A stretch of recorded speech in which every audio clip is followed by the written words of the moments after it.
invite our distinguished guest, Dr. Iraj Raja sir, to please address the august gathering.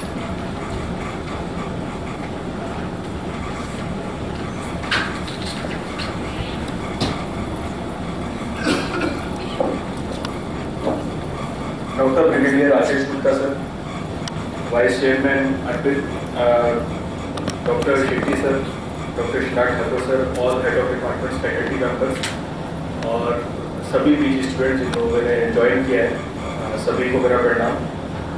Good morning. आप लोग जैसा बिल्कुल अर्पित ने जैसे बताया कि आप लोग एक बहुत ही मतलब एक अच्छे उसमें हैं, मतलब you are within percentage, उसमें भी जाए हैं तो आप पॉइंट्स में चले जाएंगे नीचे, ठीक है। तो आप उनमें से हैं। अगर आप यहाँ पर आए हैं और ये बहुत अच्छा एक अपॉर्चुनिटी आप लोगों को मिली है। हम लोग क्या सोचते हैं, जब हम लोग भी जब तैयारी कर रहे थे तो जब MBBS की तैयारी स्टार्ट की थी कि कॉलेज में किसी बहुत अच्छे कॉलेज में जाना है, ठीक है, बिल्कुल KGMC में जाना है, ये सब चीज़ें सबके दिमाग में आती हैं, ठीक है। फिर जब PG के लिए जाते हैं कि बिल्कुल सबसे अच्छी ब्रांच में जाना है। इवन जब UPSC की तैयारी करते हैं कि IAS IPS ही बनना है, तो बिल्कुल वो होना चाहिए। आप सबके अपने अपने बेंचमार्क्स होते हैं। तो बाकी तो देखो सब लोग, आप लोग बहुत समझदार हो, सब लोगों ने ग्रेजुएशन करके और एक बहुत अच्छे इंस्टीट्यूट में आप लोग आए हो। आप सभी बेस्ट थिंग अब क्या हो रही है कि सभी लोग नीट से आ रहे हो, तो यू ऑल आर क्वालिफाइड। आप सब लोगों ने प्रॉपर एग्जाम निकाल के सभी लोग आए हो, एक कॉम्पिटिटिव एग्जाम आप लोगों ने निकाला है, उसके बाद ही आप लोग सिलेक्ट हो यहाँ पर, ठीक है। आई कैन से कि इन बहुत अच्छे आप छोटे से ग्रुप में से आप लोग निकल के आए हो, छोटा सा आप लोग, और यहाँ पर इस कॉलेज में अगर आप लोग पहुँचे हो तो अपनी मेहनत के बल पर पहुँचे हो। इसीलिए इसको आप लोग बिल्कुल दिमाग से निकाल दीजिएगा। कुछ लोगों के दिमाग में होगा, कुछ लोग जिनको अपनी मनपसंद ब्रांच मिल रही होंगी वो लोग सोच रहे होंगे कि हाँ ठीक है, वी आर लकी कि हम लोग आ गए। लेकिन जिनको नहीं मिली होंगे वो थोड़ा सा भी डिप्रेस होंगे, मन में कुछ निगेटिव थॉट्स होंगे। देखो दो ही चीज़ें होती हैं, या तो आप यहाँ हो या फिर आप यहाँ पर नहीं, ठीक है। लेकिन अगर आप यहाँ पर आ गए हो तो ट्राई टू डू बेस्ट। कुछ समय नेगेटिविटी रहेगी, कुछ समय आप लोग सोचोगे, मतलब मैं सिविल सर्विसेज का एग्जाम्पल ज़्यादा अच्छे से दे सकता हूँ। किसी को सपोज IPS मिला, ठीक है, मोस्ट लोगों की सबकी प्रेफरेंस IAS ज़्यादा होती है। मेरी फर्स्ट प्रेफरेंस IPS थी हमेशा से, कि यूपी वाले जो लोग होते हैं ना उनको ये लगता है कि बस पुलिस मोस्ट पावरफुल चीज़ है। तो वो बचपन से कहीं ना कहीं था।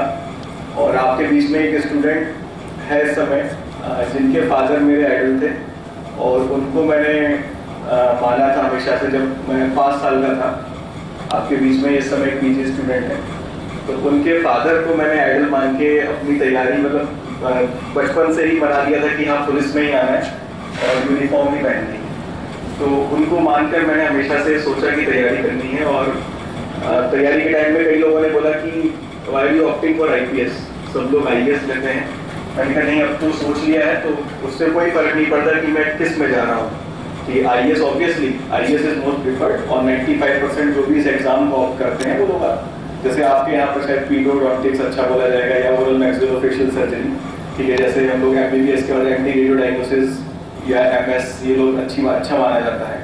तो उसी तरह से यहाँ भी IAS IPS ये प्रेफरेंस हमारी नॉर्मली रहती है। तो बहुत से लोग होते हैं जो IPS में आने के बाद, मतलब मेरे ही कलीग से बहुत ज़्यादा, तो एक डिप्रेशन टाइप का रहता है उनको कि मैं इसमें क्यों आ गया, मैं IAS में जा सकता था, क्या मुझे एग्जाम फिर से जाना चाहिए। कुछ लोगों के पास ऑप्शन नहीं होता क्योंकि लास्ट अटेम्प्ट में आए होते हैं, ठीक है, या फिर फैमिली के इशूज इस तरह से होते हैं कि आप फर्दर तैयारी नहीं कर सकते। और ऑब्वियसली जब कोई एक सर्विस में आ जाता है फिर उसको छोड़ के भी नई तैयारी नहीं कर सकता, क्योंकि छोड़ के आप वापस से जाएँ या तो आप लीव ले लें 1 साल की। तो लेकिन ऐसा नहीं है। और ऐसे लोग बता रहा हूँ जो लोग एक पर्टिकुलर उसमें आके जहाँ पर कहीं तो आपको there should be some end to all the things. तो अगर आप ये सोच के जाओगे कि अगर आप IPS में सपोज आगे एग्जाम्पल दे रहा हूँ मैं, उसके बाद आप डिप्रेस रहोगे तो आप वहाँ भी आप कुछ नहीं सीख पाओगे, और फ्यूचर में भी आप हमेशा यही सोचोगे कि मैं शायद गलत जगह आ गया, गलत जगह। ऐसा गलत जगह कोई नहीं होती है। अगर आप आ गए हैं तो बहुत ज़्यादा सब लोग नहीं मानते हुए, मैं खुद भी नहीं मानता, मतलब कहीं ना कहीं नियति होती है जो हमको लेके जाती है सब एक एंड तक। तो वो वहाँ पर हम लोग कितना एक्सेल कर सकते हैं, ये चीज़ इस पर निर्भर करती है कि हम लोग वहाँ पर कितना मेहनत करके कितना अच्छे से करके एक्सेल कर सकते हैं। यहाँ मैं अपनी मर्जी से आया था और बहुत से लोग जो हैं सेकंड प्रेफरेंस की तरह से आते हैं, लेकिन वो लोग भी बहुत अच्छा करते हैं। तो हमेशा पॉजिटिव माइंड से एक और चीज़ बताऊँ, जैसे सपोज कोई आईएएस में भी आती है, आईएएस में भी जैसे फिर उसका एक अलग फ्रस्ट्रेशन होता है कि मैं यूपी का है तो मैं यूपी कैडर में क्यों नहीं आ पाया, ठीक है, मैं नॉर्थ ईस्ट में कैसे फंस गया। तो इसका भी समाधान बता दूं, यूपी कैडर के लिए आईएएस होंगे, ठीक है, आईपीएस की बात नहीं कर रहा, आईपीएस जो सेकंड प्रेफरेंस मान लो, यूपी कैडर के लिए आईएएस ऐसे होंगे जो यूपी में ही आ गए, अपने घर पे ही पोस्ट हो गए, फिर भी फ्रस्ट्रेटेड है। तो फ्रस्ट्रेशन का कोई भी लिमिट नहीं है, नेगेटिविटी आपके अंदर आएगी उसकी भी कोई लिमिट नहीं है, ठीक है। बस ये है कि you have to see positive in everything. मुझे यहाँ पर गाजियाबाद में लगभग 2 साल हो गया, and rural area is quite difficult. यहाँ पर हम देखें लोनी, यहाँ के लोकल अगर हो तो लोनी को जानते हो, लोनी मेरे एरिया में है। इसके अलावा मुरादनगर, जहाँ पर आप लोग ये रूरल एरिया में आते हैं, मुरादनगर एरिया, मोदी नगर एरिया, मसूरी एरिया, तो क्वाइट कॉम्प्लिकेटेड एरिया है। और मतलब हर कोई यहाँ पर आके भी, शुरुआत में जब मैं आया था तो बहुत से सीनियर्स ने सबने बोला था कि बहुत टफ जगह है, बहुत दिक्कत होगी, दिक्कत हुई, लेकिन मतलब I easily save throughout, around 2 years हो गए हैं, ठीक है। और सीनियर्स भी वर्किंग पसंद करते हैं, सब चीज़ें हैं। तो पॉजिटिव, बस एक ही चीज़ कहूँगा लास्ट में कि पॉजिटिव माइंड सेट से आप लोग जाएंगे। इवन जो लोग अपनी प्रिफर्ड ब्रांच में आए हैं और जो लोग second, third preference, fourth preference में कह रहा हूँ, लास्ट प्रेफरेंस में भी आ गए हो, मजबूरी में भी आ गए हो, ठीक है, अब आ गए, ठीक है। 2 ही ऑप्शन है, या तो छोड़ के चले जाओ, दोबारा तैयारी करो, और अगर ऐसा छोड़ना नहीं है, ठीक है, अब अगर आ गए तो फिर मन लगा के इसी में काम करो, पढ़ाई करो। इस कॉलेज से मेरा बहुत पुराना इंटरेक्शन है, 2008 में सबसे पहले मैं आया था। मैं खुद भी स्टूडेंट है MBBS का मेरठ मेडिकल कॉलेज में, मेरी सिस्टर का डॉक्टर रितिका राजा उसके एडमिशन के लिए आया था। तभी सबसे पहले डॉक्टर RP चड्ढा से मुलाकात हुई थी, डॉक्टर शेट्टी से मुलाकात हुई थी। और मतलब डॉक्टर शेट्टी तो बहुत पुरानी फैकल्टी है यहाँ पर। तब I was around 19-20 years old, और सर भी शायद अर्ली 30s में रहे होंगे, ठीक है। हालांकि सर अभी भी स्मार्ट लगते हैं, नॉट दैट क्वाइट ओल्ड। तो बहुत ही अच्छा सर से लगातार हम लोग का इंटरेक्शन रहा, चड्ढा साहब से लगातार इंटरेक्शन रहा, तो कोई भी इश्यूज आते थे। और उस समय का एक बात बता दूँ, 2008 के जो एरिया है पूरा मुरादनगर, अब आपको दिख रहा होगा, आप लोग आए होंगे, कुछ लोग जो बाहर से आए होंगे, बहुत आपको डेवलप टाइप का दिख रहा होगा।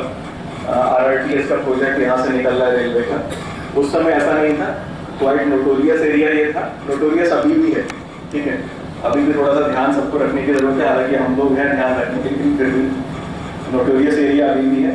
तो उस समय बहुत ज़्यादा था, और उस समय हम लोग को यही डर था, क्योंकि जब बड़े भाई की तरह से जब सोचते हैं कि छोटी बहन सही से रहेगी कि नहीं, ठीक है। तो लेकिन यहाँ पर बहुत अच्छे से, मतलब और कॉलेजेस भी देखे थे हम लोगों ने जाके, ठीक है, मेरठ से चलना शुरू किया था मैंने, यहाँ तक मैं आया था, रिसर्च भी की थी काफ़ी। तो यहाँ पर सिक्योरिटी पॉइंट ऑफ व्यू से this is one of the best place. आप लोग भी मतलब जो यहाँ के नॉर्म्स हैं, मैं कहूँगा कि सिक्योरिटी के बहुत अच्छे नॉर्म्स हैं, गेटेड एंट्री, ये सब चीज़ें हैं।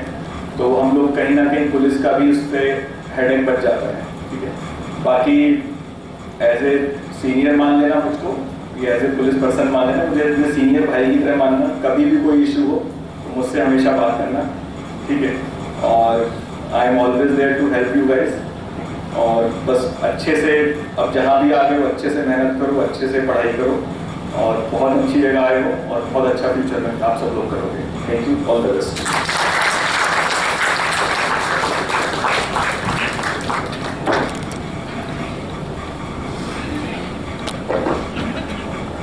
Thank you so much, sir, for such an insightful and stimulating address. I now request these